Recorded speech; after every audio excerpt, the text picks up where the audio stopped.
Hey, you're probably wondering what I'm doing.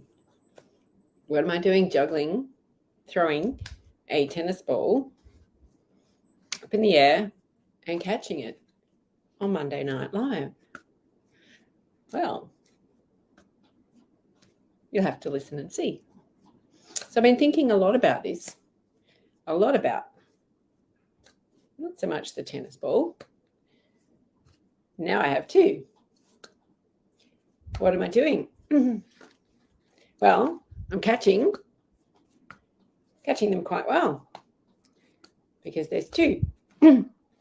Hi, I'm Yvonne from Women's Fitness Adventures. Welcome to Monday Night Live. I have two tennis balls today and I'm going to talk about that. I'm going to talk about juggling. You guessed it. I'm going to talk about missed opportunity. I'm going to talk about priority. Just some little things that you need as you head into the Easter long weekend here in Australia. So if you're watching live, ready to learn all about the tennis balls, let me know where you're watching from. Just drop it in the chat, whether this is your first time or how long we've been going, 7-8 years with Monday Night Live. So it could be your, close to 300th, 400th time watching live. And you can go and watch all the replays too if you want to. So just pop that in the chat. I'm going to put a note in here so you know where it is. Hello and welcome to Monday Night Live.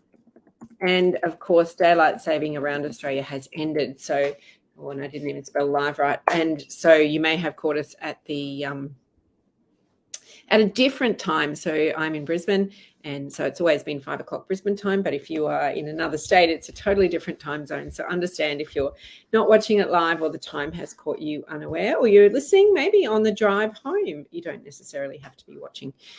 So hello, Christine, and hello, Sandra, as well. So moving all over the place. So here you go. When I first started, I was juggling 2 balls. Yep, that's pretty easy, isn't it? Well, reasonably. What happens? 3. What happens? Yeah, I'm not very good at this. Right. So if I hold my hands up, you can actually see what's happening. I can only really get 2 balls up in the one time. I can easily juggle 1. I can pretty easily juggle 2. Can't do anything else. And then I can try, but I can't ever get rid of 2 out of one hand. I know that some of you, and look, there they all go. Still got more because that's life. I know that some of you are probably better at juggling than I am. But why I've been juggling, and I've been thinking about this a lot this week, is that, it's like all the things that we do as women. We just keep loading and loading our plates. We keep adding another ball into the mix. And then we go, oh, well, I'm managing quite well. I've got enough time before the next one drops. I'll just add another one in.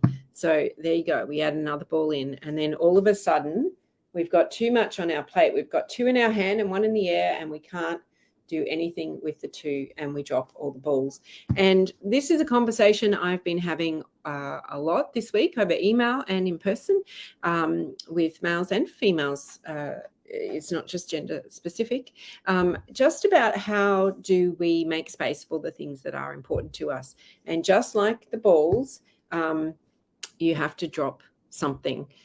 Choose to selectively drop something before that something drops for you. And I've been consciously working on this for a little while now and trying to make space, trying to create a space where I don't have to juggle everything and do things just half-heartedly so I don't drop the ball. And it seems to be working. So if you are finding that you don't have time, or you are juggling so many things, or the things that you want to do aren't happening, and the things that you feel you should be doing or have to do are taking priority, then have a look at what balls you're juggling. Have a look at how many things you have up in the air. Are they all still needed, or are they left over from time gone by? Because we can't make space for something new if there's no space there, because we just add more and more things on, and it becomes so heavy and so overloaded. And the risk of something falling out or falling off or going astray or rolling right over there, as those 3 balls I had in the air did, is really, really high. So I think that, this whole juggling act is something that we as women have perfected, and we use that and we hang on to that for a fair bit of time as well, because it serves us in those spaces. So across the course of this week as well, and if you have any comments or suggestions or things that you would like to add to the conversation, please go ahead and do so. And hello, Karen, hello, Kerry, and hello, Cherie. Thank you for listening in. Across my desk this week, I also had lots of emails about our programs, and emails just about a whole lot of things. And, there's a lot of conversation of, I really want to, but I really should, but I think I could, but. And when you put the word but into a sentence, it immediately takes everyone down the road of being negative. I really think you look great today, but, and you go, oh no, what are they going to say now? That doesn't look great. I really think I could do that hike, but I really think I should go for a walk, but I really think I am going to get up early, but, and so the but takes us down a negative path. And maybe I've just tuned myself into it, but every opportunity that we have, like, there are opportunities everywhere and they come along every single day, and it's whether we're open to them or not, or see them and go, yes, that's for me, or that's not for me. But where there's an opportunity to change your life, where there is an opportunity to change your health, to change your wellness, to change your friendship circles, all of those things, those are opportunities that should not be wasted. We see and hear all the time of people coming up with these great business ideas. Oh, there should be something that does this and something that does that, because there's nothing in the market that satisfies that need. That's an opportunity right there, but most people do nothing about it. And it's the same with our health, and it's the same with our wellness, and it's the same with something as easy as stepping into starting hiking. Now, I know that one of our members, and she's not here tonight, and hi, Sue, and hi, Jane, and hi, Barbara. Thank you for joining us. She said at the beginning of last year that she got tired of all her excuses and she threw them all away. And this lady changed her life last year by going on our Couch to Mountain program. And we still have some applications. We still have some spots on the December Couch to Mountain program. So if you are interested, I'll put that link up there. But we know from this particular member's story that she did change her life. But we also know, you guys are the first to hear, from some independent research that we have done, which is not, I had no, it was done by a totally independent researcher, a third party. I don't see who answered the questions or anything.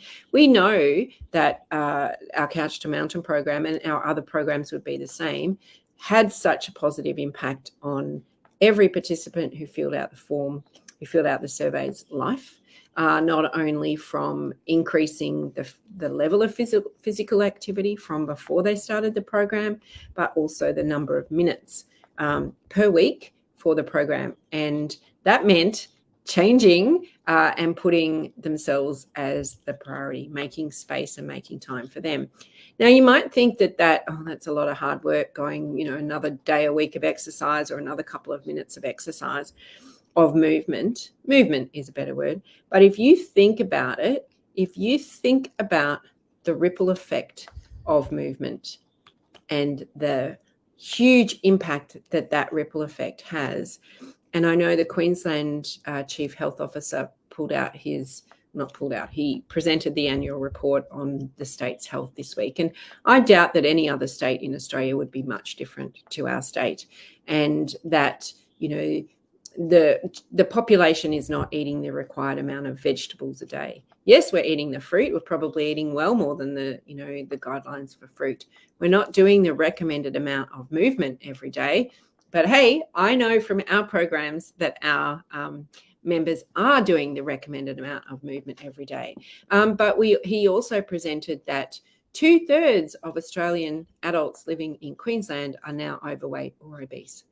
So if you think about the research that we did, if you think about that extra day of movement a week and the extra minutes of movement a week, that the impact that that has on your health and your wellness for now, that could mean lowering blood pressure, lowering cholesterol, lowering, your sugar levels, increasing mood, increasing, longevity, increasing strength to keep us upright and stable, and minimizing our risk of falls. But not only that impact on you, but that impact on all of those around you. The ripple effect of the positive things that you do that spread out to you like tentacles to your family, to your children, to any grandchildren that you have them, to the people down the road, to the neighbors over the street, because they see you out and they see you active. And I know inside our membership community, and I think most people here that are watching are members, although there's a lot of you who haven't identified yourselves. It'd be nice if you could. That each and every one of our members inspires everybody else. And I know that because you tell us inside the group, you show up for each other and you show up in each other's lives. And I think that everyone is inside our membership community is amazing. And I said this the other day, and the newsletter you'll get tomorrow will say it again, because you are stepping up and stepping out and stepping into your life, and creating your own story, and creating your own story around health, around wellness, and around adventure as well. Hello, Yasmin. Lovely to see you here as well. So this member, she threw away her excuses at the beginning of last year, and she is literally flying. She is very successful in all aspects of her life. But when it came to prioritizing herself, she felt it wasn't there. So she threw away all of her excuses, and the changes have just been amazing to see where she goes and what she does, and how she shows up in her own life, in her own parts of her, her inner self. But it's the skills. It doesn't have to be, there's a lot of myths out there that we can't start something until we're experts at it, that we can't step in until we know. And I know she's not here tonight either. But one of our members also went on a walk. If you've been in our member Facebook group, you would have seen it. And thanks to all the skills and knowledge she's picked up by being a member, she went off in a bushwalking group on the weekend, or a walking club, and was glad that she didn't feel embarrassed because she was last, or they had to wait for her, or that she knew the terminology and stuff like that. So we often think that we have to know everything before we start, and there comes that big but word again. I can't start because I don't have the right equipment. I'd love to be there, but I don't have the right shoes. I'd love to be there, but I can't get there. So, all of those things at once. And the reality is that at some point in our lives, we stopped believing that it was okay, or we started believing that we had to know everything and had to be experts before we gave something a go. And that's really sad. That's a sad indictment on us as humans, not just women, as humans. And hi, Sandy. Lovely to have you here from Toowoomba. And the other myth is that all of hiking is tough. It's not tough. It's a bit like when I first tried skiing, and I was in my early 20s, and my friends took me on a black run, and I'd never skied before. And for many, 3 decades, I had this belief that all skiing was hard. And it's not. If you take the baby steps, if you get the right information, the right support, the right encouragement, and the right knowledge, baby steps will get you to not quite the same place as a black run, but it will get you to the same place on the trail as it needs to be. And because you are trained, hiking and adventures don't have to be tough at all. Hi, Marianne, as well. And the other thing is that you have, the myth is that you have to have all the fancy gear. Our Adventure Ready for Hiking course, which is 2/3 of the way through now, we've been talking a lot about gear and equipment and getting started for days on the trail or multi-days. And you don't have to have all the gear. There's some essentials that you do need, but, just take what you have. Buy only what you need. You go into an adventure store and they will sell you literally everything, because that's their job. That's what they're there for. But you can, buy only what you need. And if you have the skills and the knowledge to know and go into a store confidently with a checklist of this is what I need and this is the purpose for it and this is what I should be looking for and this is my price range, then you will get the right thing and not waste thousands and thousands of dollars buying things that you don't need. And then borrow what you can. The gear doesn't have to be an excuse to stepping into things. The other excuse is that I don't know anyone. They'll all think I'm silly. They might think I'm last. What if no one talks to me? It's a matter of finding the group and the space that works for you, and then going into that with confidence that most people in the world are genuinely there to help. They're not there to make you feel bad. And if they are, then they're not the right people, but you'll never know if you never step in. And I know from our members that you are all so generous and so kind and so caring. And you wouldn't be a member if you weren't, because that's what our community is about. But you are also very welcoming when other people come into your town, into your area.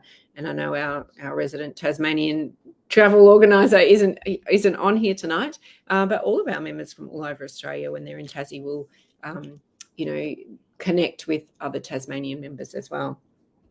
But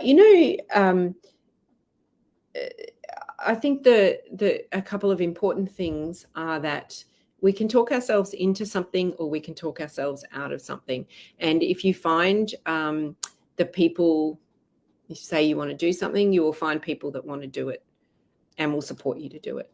And if you don't want to do something, you will find those people as well. So if you were to say to someone whose opinion you value or not, this happens a lot in business. People will run business ideas past their friends and family who have no knowledge of business and make decisions based on that. It's no different when it comes to our fitness. So if you're thinking of doing a hike, multi-day hike, half-day hike, or getting into something new, you will and say to someone, hey, I'm thinking of doing this. They will either be your biggest supporter or not.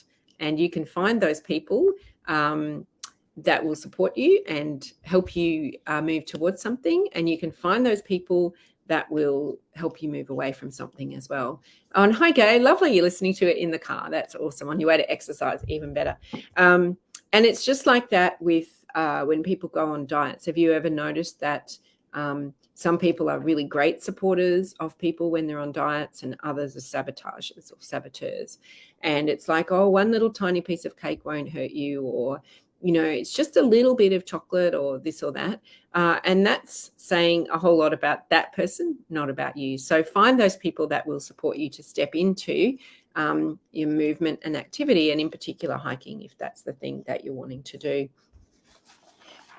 So this week I have seen all of the juggling. I've seen all of the juggling. I've seen all of the excuses this past week. I really want to do that. I've put on 20 extra kilos. I've been sick during COVID. I've prioritized everybody else in my life. I know I don't want to go into my next 30 years of being unfit or unwell or unable to move. But no, I can't do anything about it. And I think it's just a missed opportunity. It's a missed opportunity. And I think that if we really want something and we really want to make a difference in our own lives, because we only have one, then you have to make a change. If those are the things that you're saying, then you have to make a change. I don't know if anyone here agrees with me or not. I'm just talking to the yellow dot. But I don't think, and we read for book club, The Year of Yes, and, a couple of things in our online book club, was that she didn't like who she was. And she knew she had a choice to either change and become the person that she wanted to be, or to accept that she wasn't going to change and live with who she was. And rather than straddle two fences, rather than say, I'm going to do this and I'm going to do that, and then 20 years passes and she hasn't done anything. So that's a very interesting thing without me going into too much detail. But, we can all miss opportunities. It's just what's really important. On another note, I had some friends over this week, and Marianne absolutely agrees with me. Don't think about it, just do it. And I think there's a difference. It's the action takers, but starting is often the hardest thing. So, if you're out there and you're thinking of starting, our community has all the support in the world. And I think that, it'd be very hard to find a more supportive community if you're wanting to get into hiking. On another note, we had some friends over from Western Australia this week, and my husband and his friend went in a big bike ride in Brisbane yesterday, a big 120-kilometre bike ride. And I'm so proud of my husband. He did such an amazing job. It was his first bike ride, as a race, and he did an amazing job. And you know what? I'm a really good supporter. I got out there on the side of the track, after it had started. And I know when I'm participating in some running races and things that I do, that I love it when people on the sideline, and this goes right back to who's in your corner with your, changes you want to make for yourself, is I love it when people yell out, "Go, Yvonne, go, it's not far to the finish line." And I yesterday was on the side of the track and I'm clapping and cheering. And, there were very few spectators around because it was a big, long 100-kilometre bike race. But the smiles on the faces of the people, that's a song, isn't it? Of the people coming up towards the finish line was just amazing. To me, it was giving back so much to me when, go, great job, well done. And you see this big smile and this big thank you to a total stranger. To me is a great thing. And that's the type of supporter that I want in my life, that encourages me wherever I might be on that little journey or big journey, to just keep going, just keep getting on with things. My hands were getting sore after a while, but it was just such a rewarding thing. You may call it selfish because it was giving me so many rewards as well. But I am really such a good supporter. So if I ever decide to get another day job, I will be a professional supporter at fitness events. That will be my title. So, and hi, Carolyn, lovely to have you here as well. So there's a couple of things that I want to talk about. It's Easter coming up this weekend in Australia. So 4 days of a long weekend and an opportunity to reset and recharge some of the batteries for some of us. For me, it's tidying up my office, which I'm quite looking forward to. But I love, love, love Easter Thursday night. I love the opportunity of 4, and I have forever, of 4 just days ahead where the time is my own. There's no, especially Good Friday, when there's no expectation, not much is open, so you can't get distracted. And it's about being in your own space and, just getting some white space and some clarity and some clearness around things that matter and things that are important. So I'm really looking forward to Easter this weekend. But I want to talk about a couple of adventures that we have coming up, or whether you are thinking of your own adventure, and just a couple of things to consider. So the girls, you may have seen, the team have tonight, not far from now, will be some landing back in Brisbane. Jane, our leader, will be back in Brisbane tonight, have been over on our New Zealand Southern Lakes fitness adventure. And I have been watching the Facebook photos, and those Facebook photos and the smiles on those faces were priceless. And Jane, being there, was their biggest supporter as well, encouraging and motivating and making sure that everyone was comfortable, even though they may have been uncomfortable because they haven't done it before, but comfortable being in the support of everyone around there. So Jane just says here, a different Jane, re sideline support. We did this in the Naranglong hike, which we just had. As the mountain bikers came past, we cheered them on, and smiles from some of the young riders made it worth it. Absolutely. And, when we're out on a hike as a group of women and getting that, good on you ladies, that's amazing. It's such a nice feeling. And our stadium stomp, which we have teams for Brisbane, South Australia and Sydney, when we all line up and Melbourne, we're looking for someone to be our ambassador in Melbourne for Stadium Stomp down there. So please, one of our members from Victoria, put your hand up. We're needing someone. They see a group of women in our purple shirts, and the purple shirts have quite an impact. And because we are women, like older women, and there's quite a few there doing it, but we just get so much support and so much cheering. And I often say this: we are unknowingly inspiring when we get out there and do things as a group of women, in some space over 45. And I think that when we get over our hang up of not having to be an expert, of it's okay to try something new if I haven't done it before and don't know all the rules and don't know how it all plays out and how it's going to finish and how I'm going to feel and what I'm going to look like and will I be coordinated and what if I do this and what about that. Once we get over ourselves, we actually are an inspiration to everyone around us. And I think that is something that we all need to remember. So the girls are coming home from New Zealand, if they're coming straight back. Tonight, our adventure ended this morning in New Zealand, so they're heading back, and I look forward to hearing their tales of adventure, from biking to hiking to stand-up paddleboarding, all on the South Island of New Zealand. Some beautiful Mount Cook, Wanaka, Queenstown, Rob Roy Glacier, Silly Tarn. It's a whole lot of beautiful places that they went to. You have, Cherise, signed up for Stadium Stomp, and I will be there at Stadium Stomp as well. So I'm looking forward to that. And hi, Margie from Withcott. Lovely to have you here as well.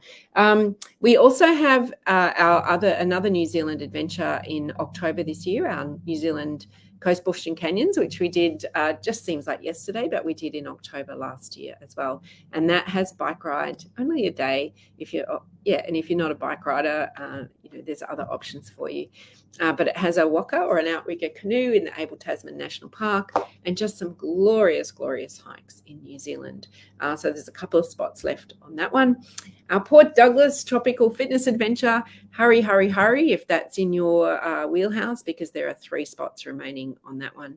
And where else do you get to see the Daintree, the reef, the rainforest, and the hidden spots? Because we have some hidden spots up there. We have local guides, local expert hiking guides that we've been working with. We've been up there twice now as a group, and when I go up there on holidays, I always catch up with our guides, and we get to see some secret spaces inside the Daintree that only our guide with permits gets to take us to, and some private places as well, private properties in the Daintree that have some pretty special stories to tell.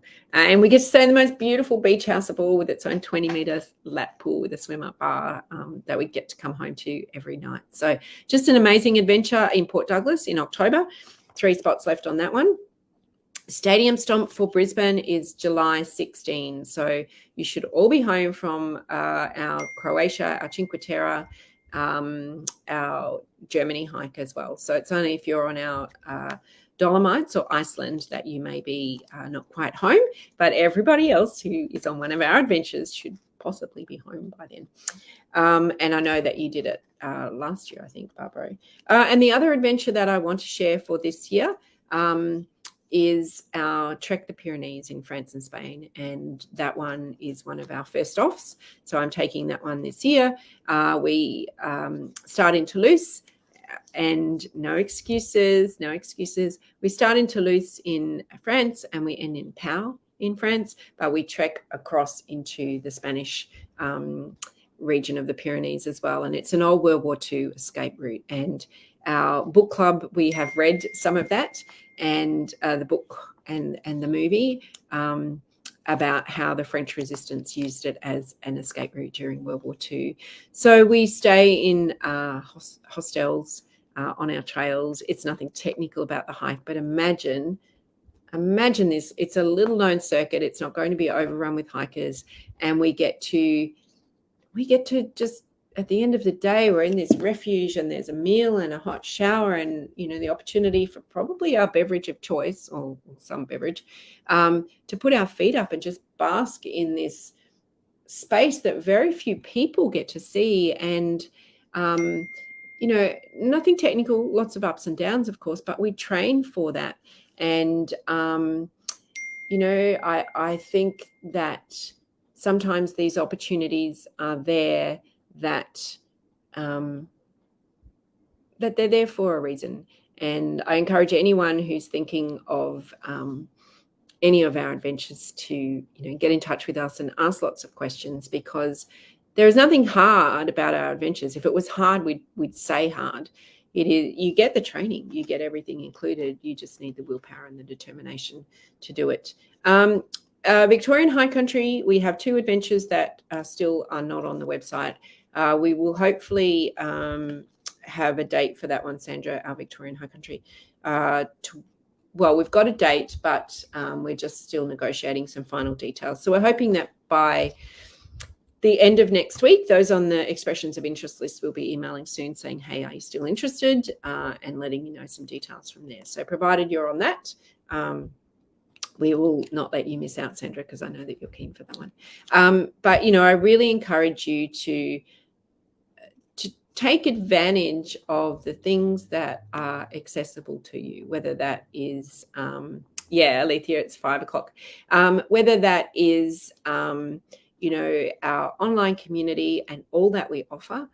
We know everyone is getting fitter and stronger who participates in our Cardio Boost online, in our functional fitness, in our book club and the social and the member connect, our masterclasses, all of those things. But we also know that when everyone gets out and gets moving in their own way, which we can't measure in your own way, but you tell us, but the stuff we can measure, that it is actually changing lives. It's changing your health. It's changing your trajectory. It's changing your future self. And I think that is really, really important. So that is it from me for tonight. I wish everybody killing time while waiting. It is 5:00 from now. I thought a few might have forgotten about daylight saving. That's it from me. I will be back next Monday, Easter Monday. So I look forward to catching up with you then. In the meantime, please stay very, very safe. Hop to it this week. Remember, juggling, at some point you're going to drop the ball. So take care, and I will see you next Monday. Thanks.